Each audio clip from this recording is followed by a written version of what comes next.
There is not one of us in this room or one of those out waiting to march or in this community that have not lost a loved one through violence.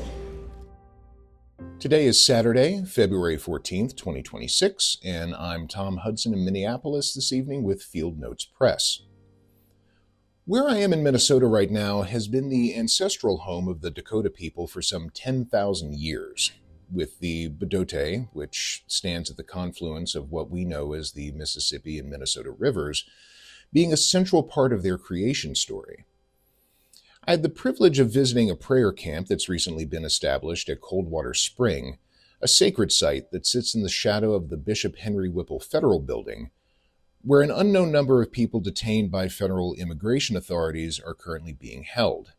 The men and women I met there spoke of the camp not as a protest, but as a place of reflection and prayer for those being affected today by the forced removal and family separation that their own people suffered at the hands of the same government. And while the terror being perpetrated by federal agents continues to draw headlines, another important but greatly underreported story is one of the epidemic of Indigenous Minnesotans that become victims of violence, kidnapping, and human trafficking, and the shocking number of homicides and missing persons cases that remain unsolved. According to statistics provided by the Minnesota Missing and Murdered Indigenous Relatives Office, more than 700 Indigenous Minnesotans were reported missing in 2025 alone, nearly 2/3 of which were women.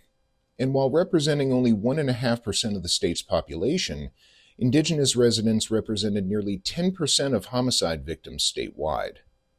At a Minneapolis rally today, Minnesota State Senator Mary Kunesh, herself an Indigenous woman and descendant of the Standing Rock Nation, was playing and highlighting the parallels between the abuses faced by Indigenous Americans and those being perpetrated in the name of immigration enforcement by the current regime.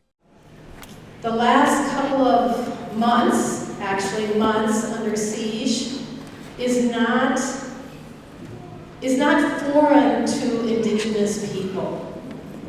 What has been happening to our folks of color, our Black, our Brown, our Indigenous people these past months, the intentional actions and abductions and kidnapping and terrorism and intimidation and violence and murder is not unknown to the Indigenous people of North America. And so it was not surprising when we came together very quickly. After the rally, more than 1,000 people marched in the streets to highlight Missing and Murdered Indigenous Relatives Awareness Day, whose aim is to bring heightened awareness of the epidemic and issue a call to action for an end to the violence.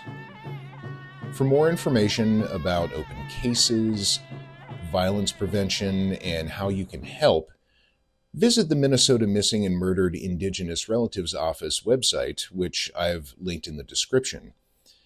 And if you or someone you know is an Indigenous person experiencing domestic or sexual violence, you can contact the Strong Hearts Native Helpline at 844-7-NATIVE or chat online at strongheartshelpline.org, 24 hours a day, 7 days a week.